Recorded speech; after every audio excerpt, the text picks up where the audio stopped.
an expand build? Like, I was really surprised. I was like, on Defender's Landing? Really? Well, it's okay. This is the reasoning. This is what I assume TY's reasoning is, and his reasoning could be, I don't give a fuck, it's ladder. So I don't give a fuck. bear with me. Yep. So the build that everyone's gonna do on this map is the two Reaper early game with a factory before expansion.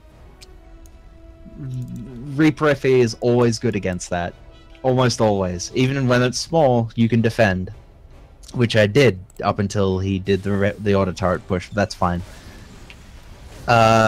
Because everyone's doing that Reaper build, they're never gonna go proxy Reapers because it's always gonna be bad. So you can go Reaper FE. That's playing the metagame. That's so cool.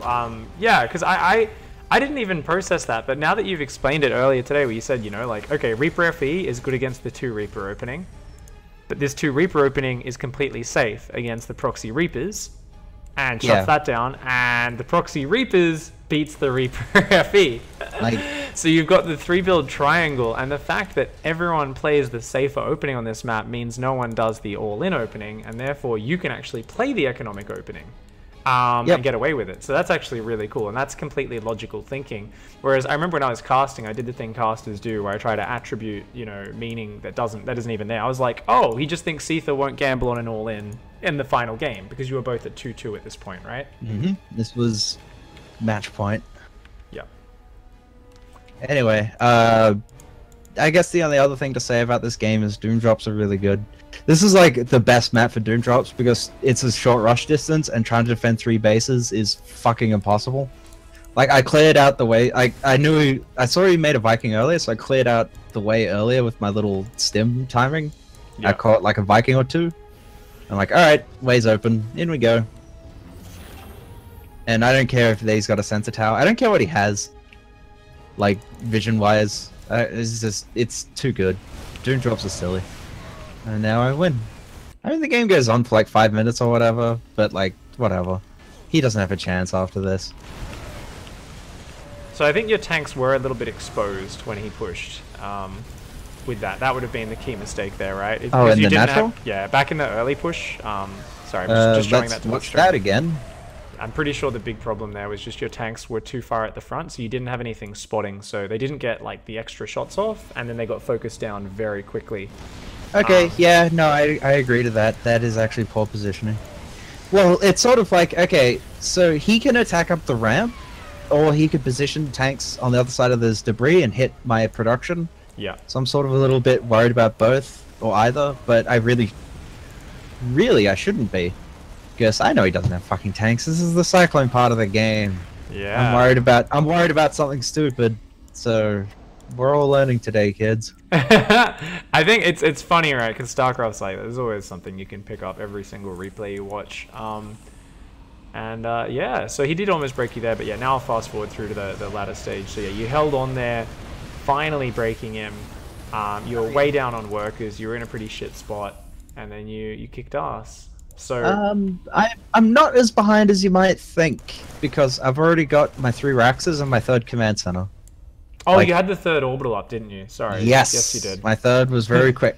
My analysis was much more on point when I casted this, I swear. I just 8 times speeded it, so I forgot those things, I swear. It's like, I'm adding my 5 barracks. I've only got 1 eBay, but it's ahead on its 1 upgrade. Oh, now I remember as well. Okay, so it would have been like kind of even-ish, I think, because he still had a really good work account. He catches up, but your Raven is the MVP of this game, man.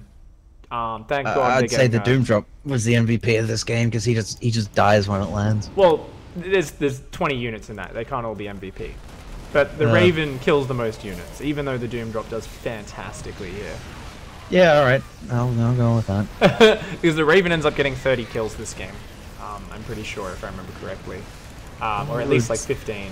Yeah, it did a lot. It did a lot. So this, yeah, the Doom Drop was really nice there. I mean, he's just... he's investing so much in this turtle phase of the game, and before you come in... He should not be turtling like this. He should just be like, okay, I'm going to make 5 Raxes and have full map vision and a bit of map control, and I'm not going to lose to any shitty Doom Drops. He just doesn't have enough material, right? Well, like, this is just a really hard map to play TvT on. Yeah. I think if there's a map for 5 barracks before 3rd CC, this is definitely the map which I would always be doing that on. Yeah, I mean, I decided to get greedy just because that's what TY did, but he's like, I mean, he's just some sort of all-seeing god.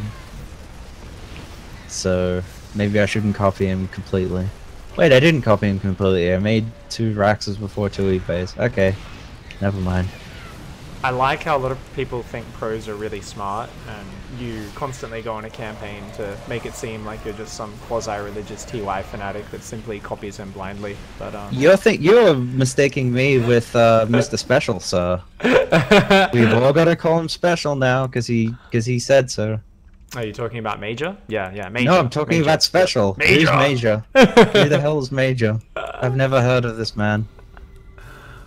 Bloody Juanito, man. Yet another ID change after all these years. And I looked it up on the Team Liquid Pro database, and indeed, Special was a Terran from like 20 years ago who played 3 pro games and then retired. He's keeping that naming convention going. Special has a very, like, he really thinks about these IDs that he changes to. Oh yeah. Thinks about them a lot, stays up all night. Yeah, man. I mean, he was, back in the day, in 2010, he was having a Britney Spears phase. So he was Root Britney. I don't know what inspired the princess alias. Have you checked the Brood War Team Liquid database of pros? Are you serious? I'm gonna tell you, like, I haven't for princess, but I'm pretty sure it's there. Every single one. I think for a few months he ran with the ID Anna Prosser, but I think he might have just... I don't think he checked the Team Liquid database on that one. I'm gonna go out on a limb and suggest there's no Brood War. There's no Terrans who played Brood War for about 3 games and then retired. He went under the ID Anna Prosser. Just putting it out there. Probably not. What's a good TvT build now that Ravens are nerfed? Is TY's 2 Raven 3 CC build still good? It says give it Gix 1000 K8. At least 1 Raven is still good. I don't know about 2. I just haven't played that many TvTs yet. So yeah, sorry. Is 3C still good? Well, yeah. I mean, the premise of 3CC isn't that Ravens are great. The premise of 3CC is I can defend a shitload with just tanks and Vikings. And I don't need to have stim immediately. And I can make up for lost map control later in the game with superior macro and superior defending. Doesn't have anything to do with Ravens. We just made Ravens early game because they were the best unit. Maybe, it's maybe just like swap out 1 TvT Raven for more tanks earlier and all. Yeah. The TvT early game is just Reapers kill Marines, Cyclones kill everything, then Ravens kill everything. And then eventually they don't, but it takes a while until they don't, so... I don't really know where Ravens are at right now. They might still be good. Probably not. Motra has a question. He says, so, is Terran just like a weird utility of macro and micro, and Toss is just like mad defense, and Zerg is dumb aggro or something? I'll need your thoughts on this one, Iaguz. Oh boy. Kind of shit on them other 2 races. No. That, like, this game sort of comes down to the playstyles you just want to play. I mean, yeah, some races are a little better than others. You don't want to play Zerg if you just want to, like, be awesome with units, because you'll have a sad time. You want to play Zerg if you just want to be, like, some kind of mythical perfect god that can defend things and then choke people out of games. That's about 90% of playing Zerg. I think Terran is just... I don't know, Terran's sort of hard to describe, other than you need to be more perfect with your micro than with the other races, just because your units are the most fragile. Yep. Like, on a cost to hit point ratio, Terran are the weakest units in the game. So yeah, be really fucking careful with them.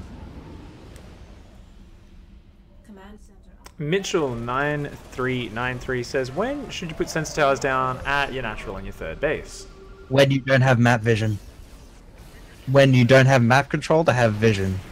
That is when you do it. That's why Seither delayed them a lot in this series, because he would usually have his map vision for a good while. and then when he lost it, then he would have to make sensor towers. Yeah. Like, that's why his first 2 sensor towers came up really early. Partially it's because Defender's Landing is a ship map, but it's also because he didn't have anything out on the map, so he needed something to make up for it. Because sensor towers are expensive, man. They're like a siege tank. Oh yeah.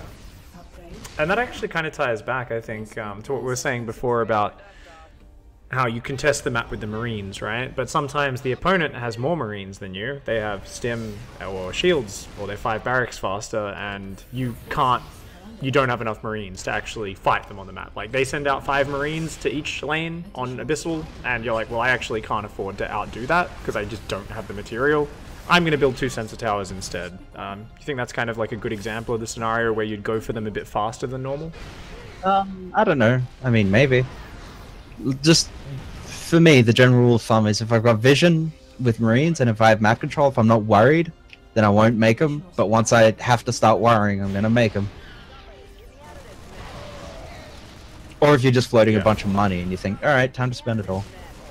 These are 2 fine reasons to make sensor towers. Good way to think about it. I think that was another question. Well, this one isn't to do with the games. Let me see if there's any other gameplay ones. I don't think there is. So me and you can both answer this one. Dorek the Merciless says, I barked at a handful of girls today and I'm still single. What am I doing wrong? I don't know, man. You're asking the wrong person here. I'm not sure I can actually. I believe I probably was giving out advice yesterday, telling people you should just bark at girls. Sometimes I worry that there will be someone who actually listens to anything I say ever, and will automatically become worse at everything except maybe StarCraft, and that's a maybe. But anyway, I think that's all the gameplay questions. This was a really nice game to close out. Just wear a really expensive fancy hat. Chicks love those. In my World of Warcraft guild, all the girls are after me because I have a really fancy hat. It has a big gem in it. They're loving it. They might not say they do, but they do, man. Alright, thank you so much for joining me, guys. I think I'll show the very end of this game now. You've just choked him out here with your positioning on all sides. Yeah, whatever. The Doom Drop landed and he just died. It was pretty much over from there, yeah. He's a stubborn prick who won't leave a game, so I had to hit him some more. Well, it was a couple $1,000s, right? So, I think about $1,500 between first and second. $2,000. $2,000, yeah, it's a lot of money. So, you're both going to be going off to Jonkoping though. That should be awesome. Congratulations on that. Thanks for sharing your thoughts here. And I'm going to try and do a few more mirror matchup shows for. All right, I gotta go. Go eat dinner, man. Have a good night. I'll catch you later. Bye.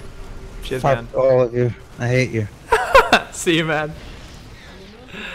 Alright. Thank you guys for joining us. That one was a little bit just kind of low key, just chill, just talk. These shows are always just about let the pro just kind of talk at their own pace, and nuggets of wisdom and beautiful analysis come out as we go. The more questions you guys ask live in chat, the more questions we get to answer.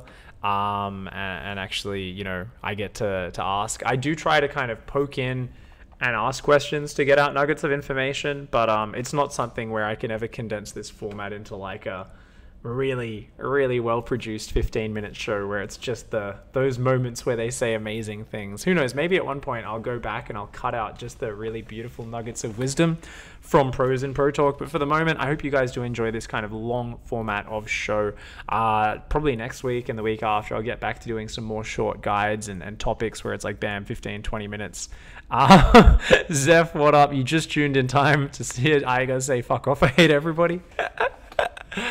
Of course, Iaguz, you know, he's got to live up to the picture we have there at the start of the series. So, guys, thank you very much for hanging out. Don't forget to hug a watermelon, kick a walrus, and, of course, stab a kangaroo. Actually, don't do that. That's what Iaguz would tell you to do, and that's hateful. Don't ever do that, guys. Thanks for hanging out. See you guys next time. Boy! That was almost like a dab.